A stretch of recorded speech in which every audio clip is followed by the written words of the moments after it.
Hello dear aspirants, I Suraj once again I welcome all of you to our new, growing and becoming slowly famous platform that is Perfect Learning Club. So आज हम लोग बात करेंगे errors की बात करेंगे और errors की बात करेंगे तो साथ साथ में एक और अच्छी बात करेंगे। आज होगी एक खुशखबरी वाली बात। Exactly that one type of announcement you can say आज होगी। और हाँ, एक ऐसी अनाउंसमेंट जो आई होप कहीं ऐसी आप लोगों ने ना देखी होगी। सबसे पहली बात क्या है? तो सबसे पहली बात यह है कि आज हम लोगों का जो मेजरमेंट है उसका एक लास्ट टॉपिक है, दैट इज एरर्स। एरर की बात करके हम लोग थोड़े एक आध दो इंस्ट्रूमेंट्स की बात करेंगे आने वाले एक और लेक्चर में। उसके बाद थोड़ी सी डीपीपी लेके एक आध दो डीपीपी सॉल्व कराएंगे आप लोगों को, जो कि डीपीपी की जो लिंक है वो आपको डिस्क्रिप्शन बॉक्स में मिल जाएगी। लिंक पे क्लिक करिएगा, आप लोग पा जाओगे अपने अच्छे क्वेश्चंस और करोगे सॉल्व। नहीं आते क्वेश्चंस तो डीपीपी के सॉल्यूशंस में आपकी जो वीडियो है प्रोवाइड होगी डीपीपी सॉल्यूशन में, आप लोग जाके वहाँ पे देखोगे।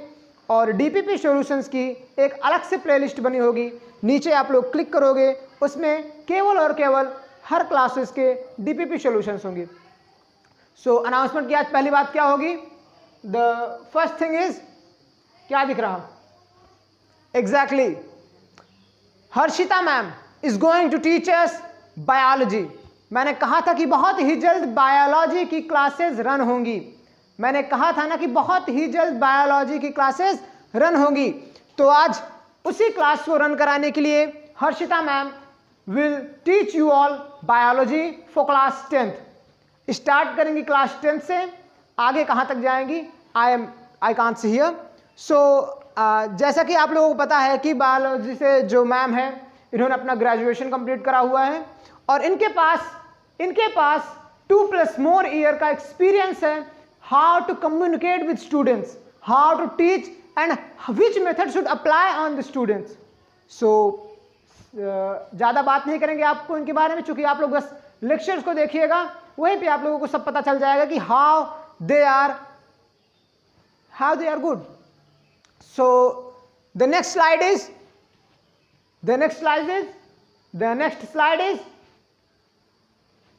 here the legendary item is present। हमारे साथ में जुड़ने वाले हैं राजस्थान की faculty, that is Jitendra sir. Jitendra sir will teach you class 12th chemistry. मैंने कहा था ना revolution will start soon, revolution start हो चुका है। Jitendra sir will teach you chemistry for class 12th। और जहां तक इनकी बात है, ये राजस्थान में अपनी एक खुद की ऑफलाइन इंस्टीट्यूट चलाते हैं। राजस्थान में अपना खुद का एक ऑफलाइन इंस्टीट्यूट चलाते हैं and have a lot of experience to communicate with students, to deal with students, to solve their doubts, to solve every students doubt. यहां से पकड़ते हैं बच्चों को। इनके काफी सारे अच्छे वीडियोस मैंने देखे और बहुत ही जल्द आपकी क्लास लेने वाले हैं जितेंद्र सर केमिस्ट्री की। और the next slide is Vikas sir. Vikas sir is from Madhya Pradesh. Vikas sir will teach you all biology for class 11 student. Exactly, biology में एक रिवॉल्यूशन ही आ गया। Vikas sir will teach you biology for class 11th and he will start their class very soon. बहुत ही जल्द अपनी class start करेंगे। विकास सर के पास में भी अच्छा खासा एक्सपीरियंस है। इनका खुद का एक ऑनलाइन, ये अपने स्टूडेंट्स को due to pandemic online students को पढ़ा रहे हैं और काफ़ी अच्छा वे ऑफ टीचिंग एक्सपीरियंस इनके पास अवेलेबल है। आप लोग लेक्चर्स में देखिएगा। Sir is awesome. यही सर ऑसम नहीं, हमारे जितने भी मेंटर्स हैं दे ऑल आर ऑसम। बात हुई जितेंद्र सर की, अपने आप में एक मिसाल है। हर्षिता मैम की, is wonderful teacher. Vikas sir is too good teacher and the next slide is Abhishek sir. Abhishek sir will teach you all class 10th mathematics. He is expert in mathematics. इनके थोड़े फंडामेंटल्स की बात करें तो सर के पास में खुद का एक जॉब है, गवर्नमेंट जॉब, लेकिन ही इज टीचिंग अस. क्यों? Because they all are passionate for teaching. They all are passionate for teaching. हमारे टीचर्स ऐसे नहीं हैं कि जिनको लाइफ में कुछ मिला नहीं तो चलो टीचिंग कर लेते हैं, जिनको लाइफ में कुछ मिला नहीं तो चलो टीचिंग कर लेते हैं. वो टीचर्स अवेलेबल हमारे पास में जो पैशनेट हैं टीचिंग के लिए, जिनको बस है कि हाँ मुझे स्टूडेंट्स को पढ़ाना है, उनके अंदर एक ऐसी एनर्जी लानी है जिससे वे आने वाली जनरेशन में हमेशा पॉजिटिव थिंक कर सके, हम वे ऑफ एक्सपीरियंस को गेट कर सके, किस तरीके से क्या शेड्यूल चल रहा.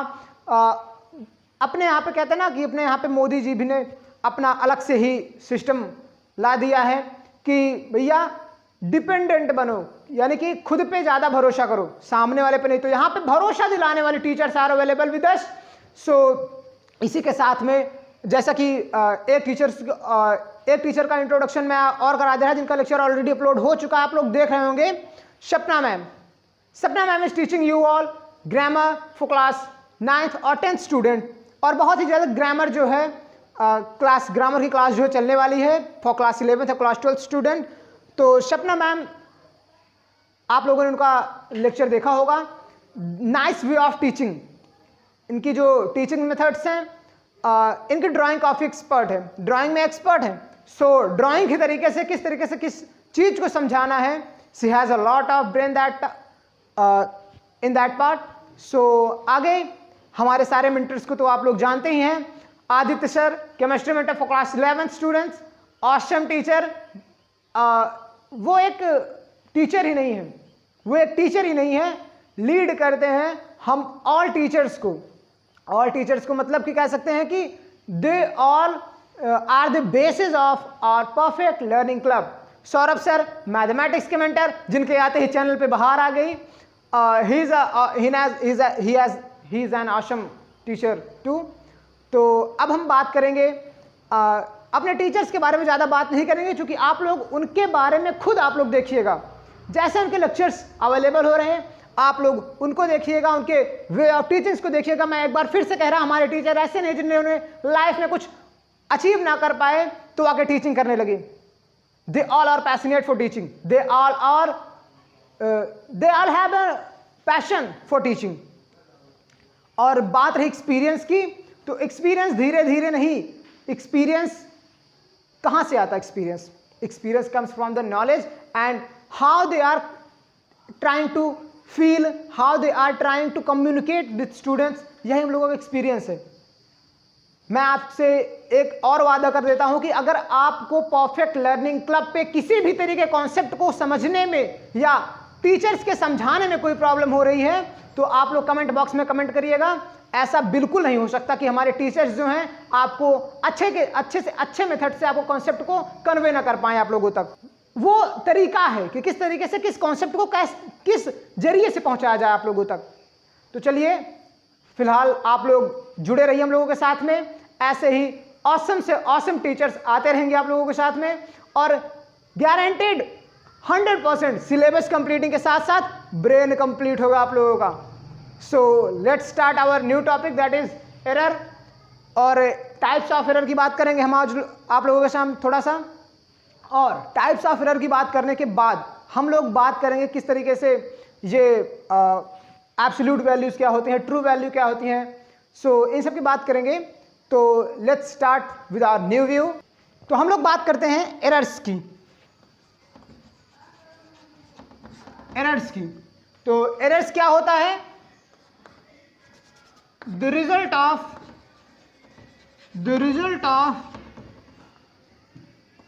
measurement by any type of measuring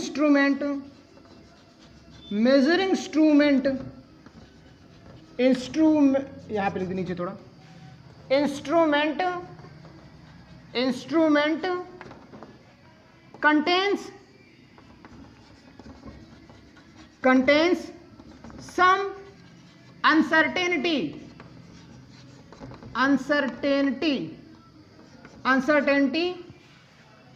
called errors।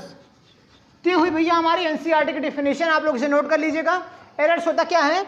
The result of measurement by any type of measuring instrument contains some uncertainty called error. अब ये क्या कहा, थोड़ा इससे हम समझेंगे अच्छी बातों की। तो देखो, किसी ऑब्जेक्ट की जब हम मेजरमेंट करते हैं, उसका जब रिजल्ट आता है तो उसमें क्या कह रहा है कि हमेशा कुछ ना कुछ अनसर्टेनिटी होगी, अनिश्चितता होगी, कुछ ना कुछ उसमें गड़बड़ी होगी, वही होता है हमारा एरर्स। तो इसे थोड़ा ब्रीफली अंडरस्टैंडिंग लेते हैं इसकी। क्या कह रहा है ये? जैसे मान लो हमारे पास कोई एक रॉड है हमारी, ये ऐसे करके कोई एक रॉड है हमारे पास, एक स्केल मिल गई मुझे एक स्केल मिल गई और मुझे इसे मेज़र करना है, इसकी मेज़र करना है हमें एक स्केल। तो हम कैसे इसे मेज़र करेंगे? हमें पता चल जाएगा कि या तो ये 20 और 21 के मिडल में पड़ रही, 20 और 21 के मिडल में पड़ रही, तो हम लोग थोड़ी सी और गहराई से लेंगे। पर आप लोग तो बोल रहे हो सर, जैसे अगर ये 20-21 कहेगा मैं 20.5 बोल दूंगा। एग्जैक्टली। और आप लोग ये भी सोच रहे हो अगर किसी रॉड को लेके हम किसी स्केल से मापेंगे तो बार बार उसकी एक फिक्स ही वैल्यू आएगी। क्योंकि हम लोग ऐसे यहाँ पे ऐसे रखें, वहाँ पे स्केल को रखें, दोनों का एक सिंपल मेजरमेंट का रिजल्ट आ गया, वही आप लोग मान लोगे। लेकिन जब आप कभी भी किसी मेजरमेंट को अंदर से अंदर तक करोगे, अंदर से अंदर तक कैसे, मतलब कि जैसे देखो 20 और 21 के बीच में आया, तो कोई लोग इसे 20.5 और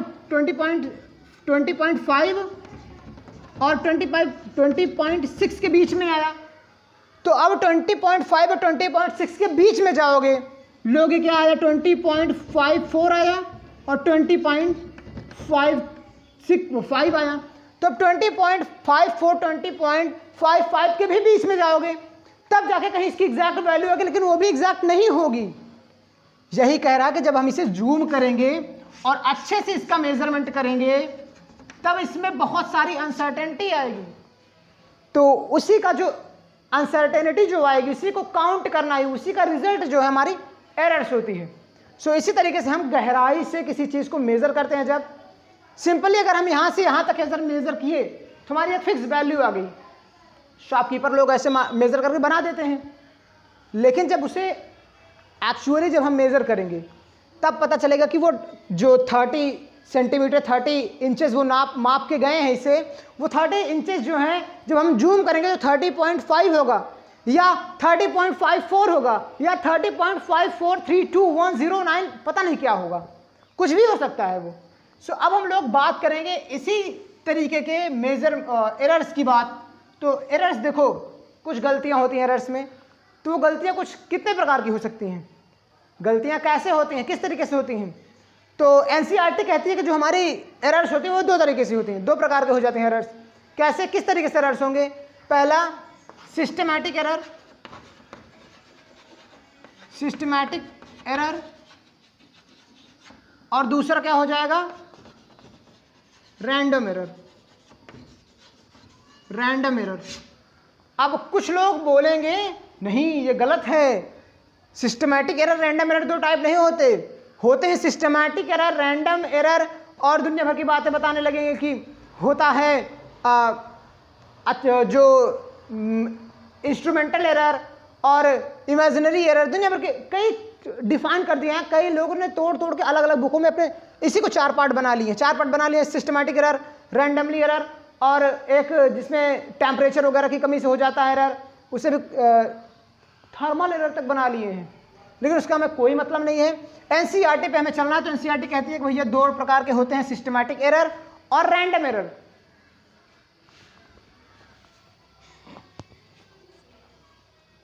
इम्परफेक्शन। तो सिस्टमैटिक एरर जो होते हैं उनके होते हैं टाइप्स। कैसे टाइप्स होते हैं, थोड़ा आप रैंडम एरर को इरेज करते हैं, आगे लिखते हैं। सिस्टमैटिक एरर के टाइप होते हैं क्या? पहला क्या होता है? Instrumental error. दूसरा होता है इम्परफेक्शन इम्परफेक्शन एरर, तीसरा होता है personal error, personal error, personal error, ये होता है सिस्टमैटिक एरर्स के टाइप। उसके बाद आता है हमारा रैंडम एरर, वो दूसरे टाइप में आता है। जैसे पहले का आ गया ये ए, ये बी, ये सी। तो अगर आप लोग चाहो तो इसके बारे में ब्रीफली अंडरस्टैंडिंग ले सकते हो। कैसे? मैं ही दिलाऊंगा, और कौन दिलाएगा। तो चलिए बात करते हैं थोड़ा सिस्टमैटिक। देखो पहले हम बात करते हैं सिस्टमैटिक एरर क्या होता है एग्जैक्टली। एक फिक्स डेफिनेशन थोड़ा इसे नोट कर लो कि सिस्टमैटिक एरर वो एरर होती है जिसमें एक ही दिशा में, जिसमें एरर्स जो होती है एक ही दिशा में भगती है, मतलब वन डायरेक्शन में भगती है, यानी कि एक ही नहीं, एक दिशा में भगेगी, पार्टिकुलरली एक दिशा में भगेगी। या तो वो पॉजिटिव भग जाएगी या तो वो निगेटिव भग जाएगी। ऐसा नहीं होगा कि रैंडमली ये दोनों कवर कर ले जाएगा कि पॉजिटिव और निगेटिव टू, नहीं, या तो वो पॉजिटिव ही जाएगी या तो वो निगेटिव ही जाएगी, दोनों पे वैलिड ना रहेगी। तो जैसे मैं बात कर ले रहा हूँ, चलो इंस्ट्रूमेंटल एरर की। इंस्ट्रूमेंटल एरर की क्या हो गई बात, थोड़ा इसे इमेजिन करो यार। चलो मान लो किसी ने कोई तुम्हें स्केल दी और कोई दे दिया एक स्टिक, बोले चलो भैया इस स्टिक को आप मेजर करो इस इंस्ट्रूमेंट से।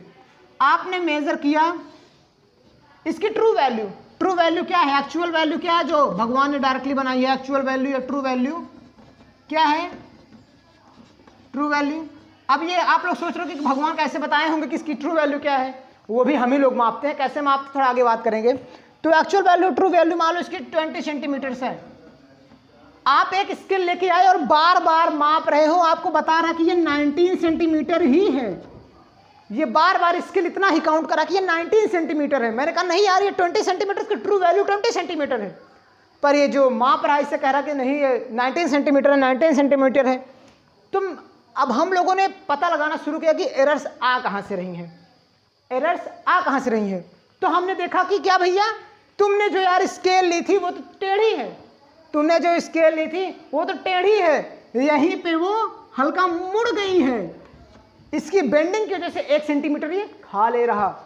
मैं तो बात कर रहा है 1 सेंटीमीटर की, लेकिन ये आएगा 19.8 समथिंग 85 समथिंग ऐसे कुछ करके आएगा।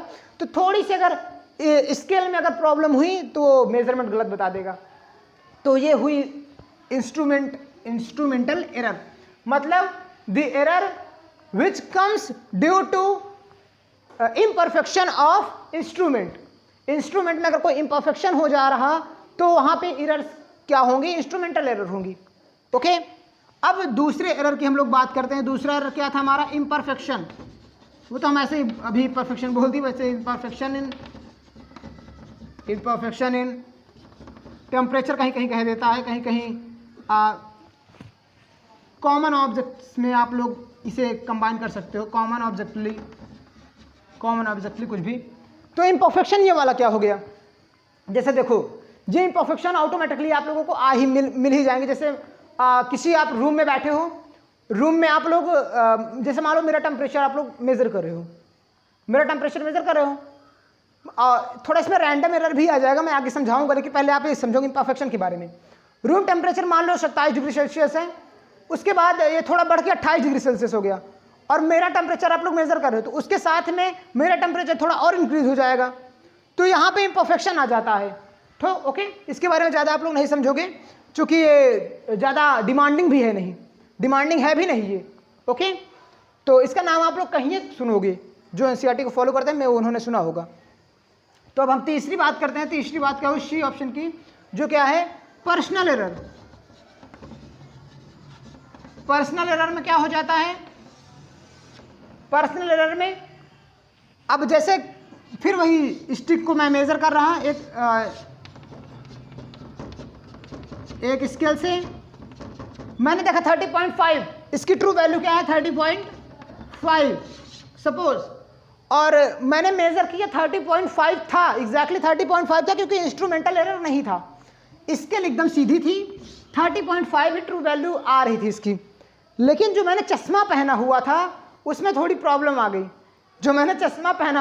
थोड़ी प्रॉब्लम हो गई, या मेरा दिमाग कहीं और था, मेरे नज़र कहीं और थे, मेरे थॉट्स कहीं और चल रहे थे, मैंने देखे 30.4, मैंने जाके बताया कि sir the value is 30.4, but sir तो कह रहे कि भैया इसकी तो ट्रू वैल्यू 30.5 है। प्रॉब्लम कहाँ आई? तो देखा गया इंस्ट्रूमेंटल एरर, इंस्ट्रूमेंट को देखा गया, इंस्ट्रूमेंट वाज परफेक्ट। तो बात कहाँ आई?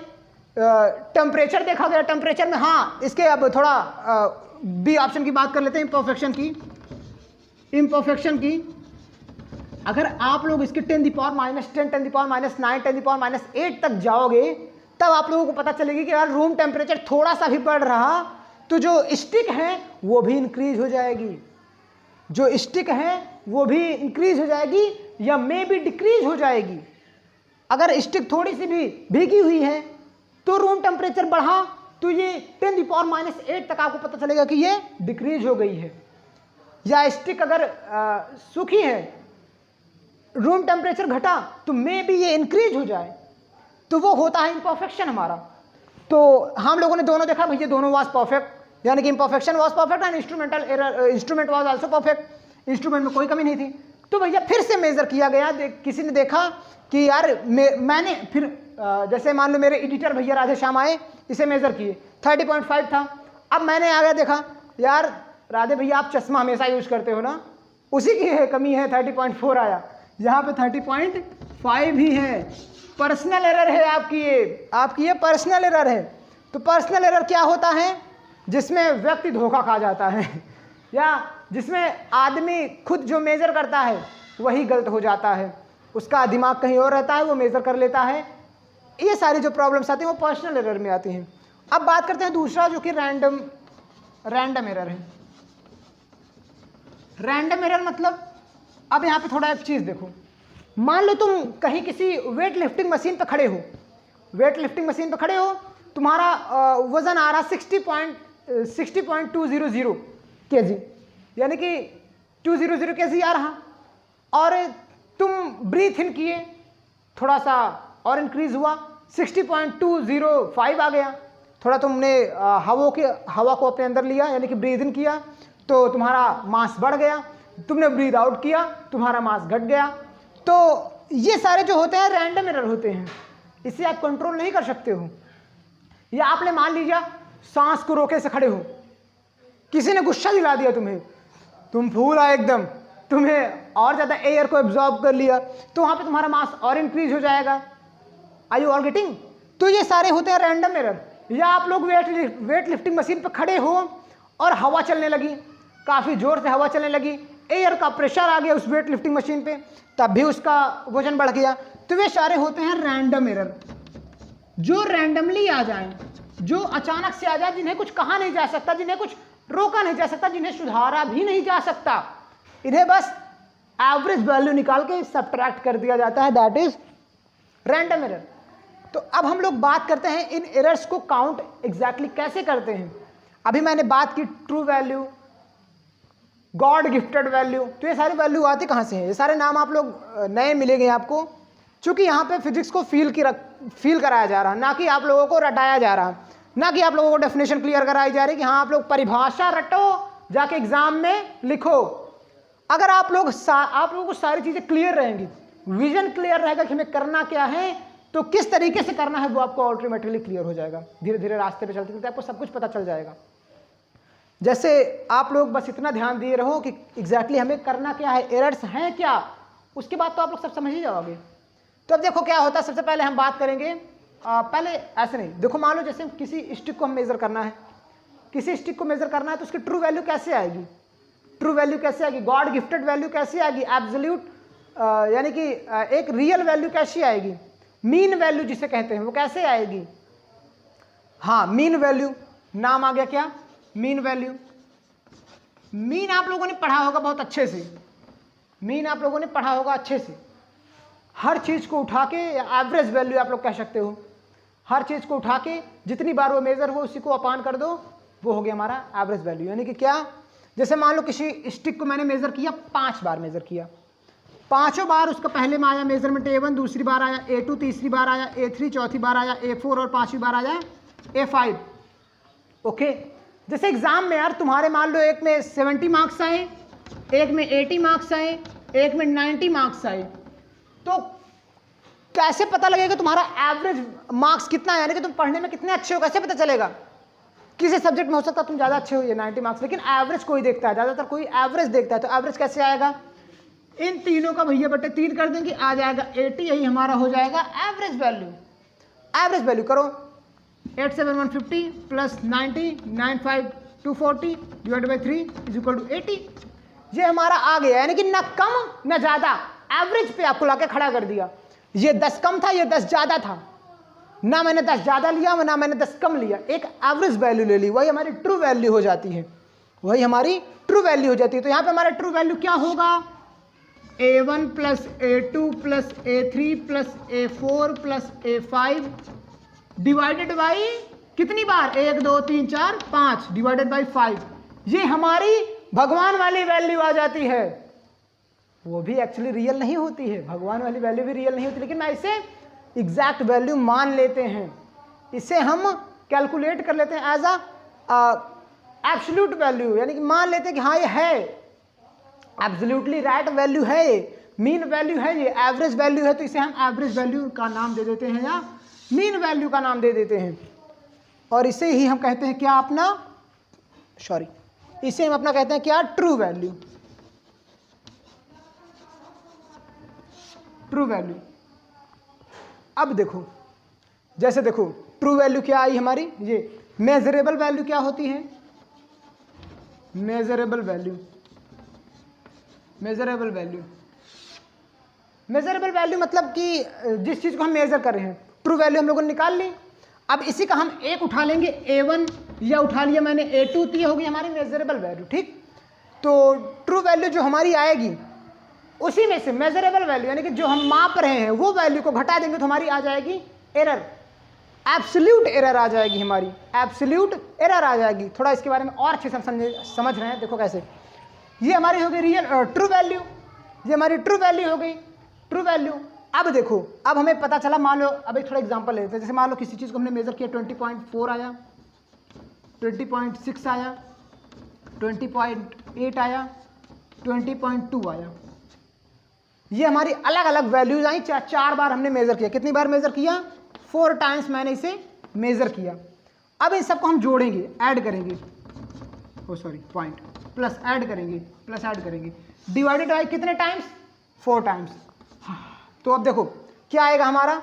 20 20 20 20 और 4 6 4 8 8 8 16 16 to 18 ratio 1 20 20 20 20 20 40 60 80 80 plus 81.8 divided by 4 क्या आएगा हमारा?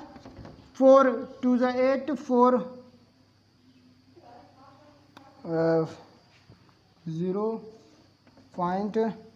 0.45। ये हमारी आ गई ट्रू वैल्यू, ये हमारी आ गई क्या? इज इक्वल टू लगा देंगे, हमारी क्या आ गई? True value. हमारे अब थोड़ा सा इरेज करते हैं, हमारी क्या ट्रू वैल्यू क्या आई हमारी? 20.45 हमारी ट्रू वैल्यू आ गई। अब इसे हम कहीं लिख लिए कि हमारी भैया ट्रू वैल्यू जो है इतना है। चलो एक स्टिक की ट्रू वैल्यू इतनी है, अब इसे मेजर करके हमें एरर्स फाइंड करके बताओ। तो मैंने स्केल उठाया और इसे मेजर किया, मेरी वैल्यू आई 20.5 मेरी वैल्यू आई, 50 मान लो, 20.50 मेरी वैल्यू आई। अब कोई पूछेगा कि एब्सोल्यूट एरर कितना है, एब्सोल्यूट एरर कितना है? तो एब्सोल्यूट एरर आप कितना बताओगे? जो इतनी एग्जैक्ट वैल्यू थी उसमें से इसे आप माइनस करोगे, उसमें से इसे आप माइनस कर दोगे तो एग्जैक्ट वैल्यू आ जाएगी, यानी कि एब्सोल्यूट वैल्यू क्या हो जाएगी? एब्सोल्यूट वैल्यू क्या हो जाएगी? मॉड ऑफ ट्रू वैल्यू 20 हाँ थोड़ा इसे रेज करके हम यहीं पे लिख देते हैं कहीं अच्छे से सुंदर से, क्योंकि थोड़ा अच्छे से मजे में दिलाना है हमें। 20.45 ये हमारी क्या है? ट्रू वैल्यू, और हमारी 20.50 क्या है हमारी? एब्सोल्यूट वैल्यू मान सकते हो आप इसे, लेकिन हम यहाँ पे मेजरेबल वैल्यू मानेंगे, मेजरेबल वैल्यू। तो हमारा होता क्या है? True value minus measurable value, measurable value, true value minus measurable value. तो हमारी ट्रू वैल्यू कितनी है? ट्रू वैल्यू कितनी है? 20.45 माइनस मेजरेबल वैल्यू कितनी है? 20.50। आया कितना? ये मॉड है, हाँ सॉरी मॉड है, आया कितना हमारा नेगेटिव ऑफ 0.05, ये हमारा आया 0.05 नेगेटिव में, लेकिन मॉड लगा है तो आ गया 0.05। एब्सोल्यूट एरर कितना मिला हमें? एब्सोल्यूट एरर कितना मिला? एब्सोल्यूट एरर कितना मिला? 0.05 हमारा एब्सोल्यूट एरर मिला। अब देखो ये मॉड का यूज हम लोग क्यों करते हैं? ताकि हमें एक रिजल्ट फाइंड हो सके। मॉड का काम क्या होता है? मॉड भैया होता है perfect learning club. Exactly mod क्या होता है? परफेक्ट लर्निंग क्लब, जो सारी निगेटिविटीज को पॉजिटिव वे में बदल देता है। क्या परफेक्ट लर्निंग क्लब भी तो वही करता है? स्टूडेंट्स के माइंड में जितने भी निगेटिविटी भरी रहती हैं उन सबको लाके, जैसे ही वो परफेक्ट लर्निंग क्लब में आया सारे पॉजिटिव हो गए थॉट्स उसके। तो वही काम करता है हमारा मॉड।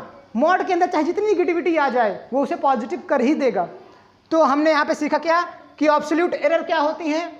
ट्रू वैल्यू में से जो हमारी एक्चुअल वैल्यू आई मेजर करने पे जो वैल्यू आई उसे निगेटिव कर देंगे, सब्ट्रैक्ट कर देंगे, उसका मॉड ले लेंगे, तो जो हमारा हो जाएगा वो एब्सोल्यूट वैल्यू हो जाएगा। थोड़ा चॉकलेट एब्सोल्यूट वैल्यू हो जाएगा हमारा।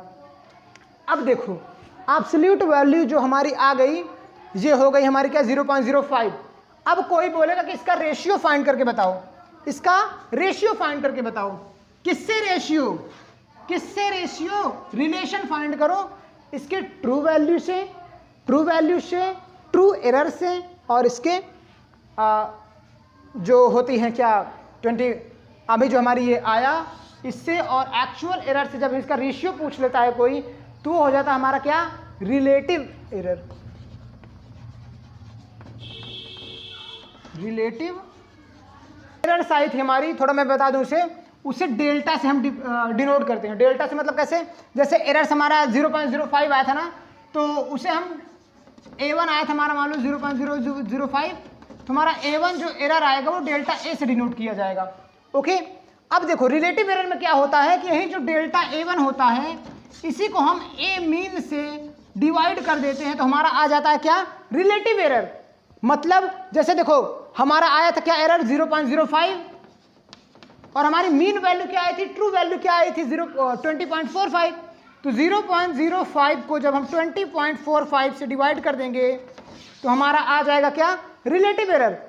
और रिलेटिव एरर जब ये हमारा डेल्टा A1 और A मीन को जब हम अगर किसी ने परसेंटेज पूछ लिया तो इसी में अगर हम इंटू 100 कर देंगे तो ये हमारा क्या हो जाएगा? परसेंटेज एरर हो जाएगा। आई होप आप लोगों को अच्छे से समझ में आया होगा। एक बार थोड़ा मैं आपने एक अलग तरीके से समझा दे रहा है, शॉर्ट वे में। क्या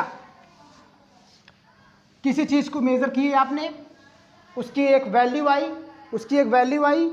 उसकी जो मेजरेबल वैल्यू आई वो मान लो आई क्या? A1, और हमें फाइंड करनी है रिलेटिव वैल्यू। हाँ, रिलेटिव वैल्यू फाइंड करनी है, एवरेज वैल्यू फाइंड करनी है। तो एवरेज वैल्यू या मीन वैल्यू फाइंड करने के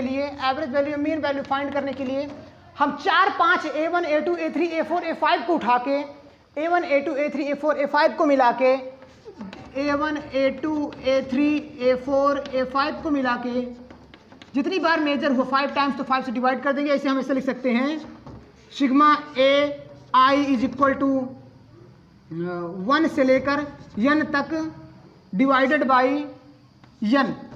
ये हो जाता हमारा फॉर्मूला किसका? मीन वैल्यू का, ट्रू वैल्यू का हमारा फॉर्मूला हो जाता है सिग्मा ए। यहां से अच्छे से लिख देते हैं इसे हम थोड़ा,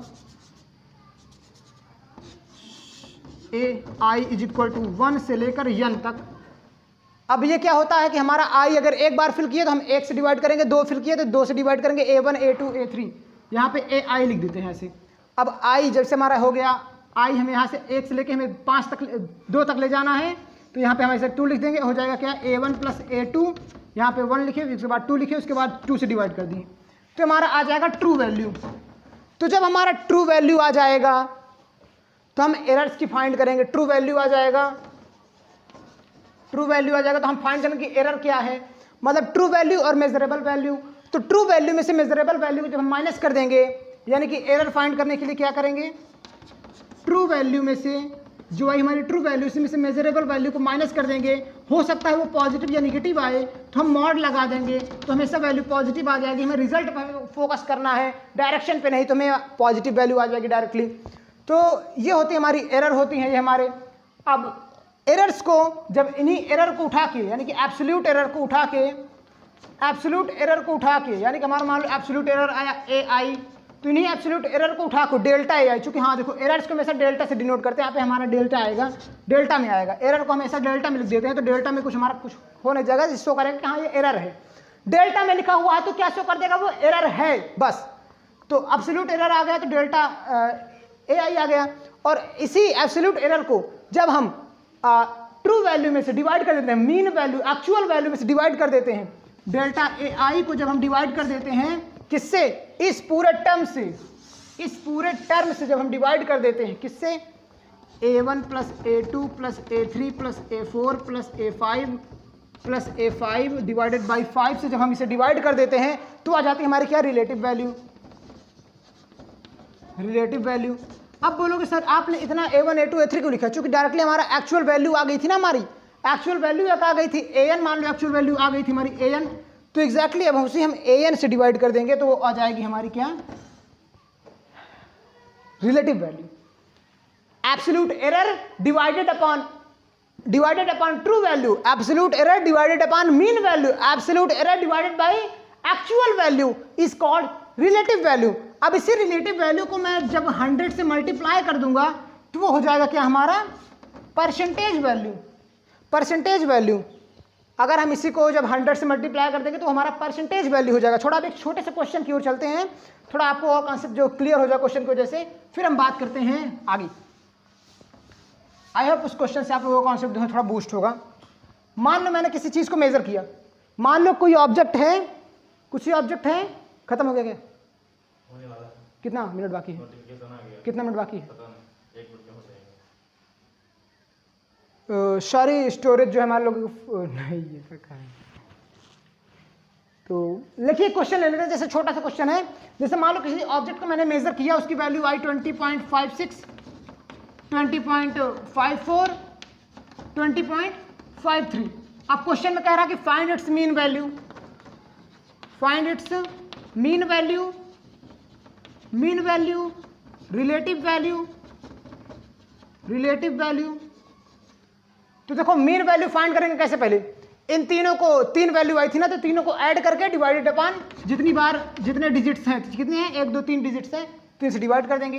क्या आया हमारा 643, 643 यानी कि 3 1 कैरी 5 5 5 5 5 15 15 1 16 1 हाथ से कैरी 20 20 20 60 61 61 कैरी दैट वाज 1, तो 61.63 आया, डिवाइडेड बाई 3 कर देंगे, आया 3 2 0 3 5 15 1 3 3 9 3 4 12 3 4 12 1 करे 3 3 9, ऐसे यहाँ पे आ जाएगा 543 दुनिया भर की वैल्यू आ गई, यानी कि मान लीजिए हमने 2 डिजिट्स लिया 20.54, तो हमारी क्या आ गई, मीन वैल्यू आ गई हमारी, मीन वैल्यू।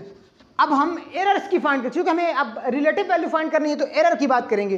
तो एरर की बात करने के लिए सबसे पहले क्या करेंगे, हम एक्चुअल वैल्यू एक कितनी थी 20.56, एक को उठा लेंगे, हम एक को उठा लेंगे, क्या हुआ इसमें से एक सब्ट्रैक्ट करेंगे, क्या आ जाएगा 20.56 20.54 यानी क्या आ जाएगा 0.02। रिजल्ट की बात करें, चूंकि नेगेटिव आएगा तो नेगेटिव से पॉजिटिव कर लिए, तो एक ये आया, पहला क्या आया, ये डेल्टा A1 आया, डेल्टा A1 पहला एरर आया। दूसरा एरर क्या आएगा 20.54 है, 20.54 सेम वैल्यू है, तो हम इसे कुछ नहीं करेंगे। अब यहाँ पे क्या आया 0.000, कोई दिक्कत नहीं। तीसरा क्या निकलेगा, ये डेल्टा A2 आया। अब डेल्टा A3 क्या आएगा 53 यानी कि 0.01 आएगा, ये आया हमारा डेल्टा A3। डेल्टा यानी कि एरर्स है। अब एरर्स का हम एवरेज निकाल लेंगे। एरर्स का एवरेज कैसे आएगा, इन तीनों को जोड़ के 3 से भाग कर देंगे, 3 है तो 3 से भाग कर देंगे, 213 आएगा हमारा। कितना एरर आएगा 0. ऐड करोगे तो कितना आएगा 0.03 आएगा, डिवाइडेड बाई 3 कर दोगे आ जाएगा क्या हमारा 0.01 आ जाएगा, 0.01 आ जाएगा। यानी कि एरर हमारा कितना था 0.01, तो हमारा एब्सोल्यूट एरर कितना आएगा, एब्सोल्यूट एरर कितना आएगा एब्सोल्यूट एरर यानी कि हमारा आया क्या 0.01 आया। अब हम निकालेंगे रिलेटिव वैल्यू। रिलेटिव वैल्यू निकालने के लिए क्या होता है, रिलेटिव वैल्यू का फॉर्मूला होता है कि delta a n divided by a mean. Delta a n हमारा कितना है 0.01। अब ए मीन कितना हमारा 20.54। ए मीन मतलब ये क्या लिखा हमारा मीन वैल्यू, हाँ मीन वैल्यू यानी कि एक्चुअल वैल्यू, एक्चुअल यानी कि ट्रू वैल्यू। तो हम डिवाइड कर दिए, यही हमारी हो जाएगी क्या रिलेटिव वैल्यू। अगर कोई पूछ लेता है कि इसी क्वेश्चन की परसेंटेज वैल्यू क्या होता है, परसेंटेज वैल्यू, ठीक हम लिख देंगे परसेंटेज वैल्यू और इसी को उठा के 0.01 को उठा के डिवाइडेड बाई 50.54 को उठा के इंटू 100 कर देंगे, यही हमारा परसेंटेज वैल्यू हो जाएगा। आई होप आप लोगों को अच्छे से समझ में आया होगा किस तरीके से हम एब्सोल्यूट वैल्यू को फाइंड करते हैं, एब्सोल्यूट एरर को फाइंड करते हैं, रिलेटिव वैल्यू को फाइंड करते हैं, परसेंटेज वैल्यू को फाइंड करते हैं। तो इसी के साथ में हमारा आज का लेक्चर होता है कंप्लीट। और आप लोग अच्छे से नोट कर लीजिएगा, डीपीपी आपको लिंक में मिल जाएगी, आप लोग डीपीपी को सॉल्व करिएगा अच्छे से। क्वेश्चन अगर नहीं आते हैं तो आपको डीपीपी सोल्यूशन दिया जाएगा। अब नेक्स्ट लेक्चर में हम लोग बात करेंगे इंस्ट्रूमेंट की। कैसा इंस्ट्रूमेंट, 2 इंस्ट्रूमेंट की बात होगी। पहला सिलेबस में हालांकि नहीं है, वो नहीं रहता सिलेबस में, एनसीईआरटी में नहीं दिया गया, लेकिन फिर भी हम लोग बात करेंगे। पहला होगा हमारा वर्नियर कैलिपर्स, दूसरा होगा हमारा स्क्रू गेज। बस इसके बाद हम लोग करेंगे समाप्ति की ओर। और मैं भी अगर बजट में रहा आप लोगों के परफेक्ट लर्निंग क्लब में तो आपको इंस्ट्रूमेंट दिखाया भी जाएगा। So thanks for this class. अब आप लोगों से मिलते हैं नेक्स्ट लेक्चर में। Good bye.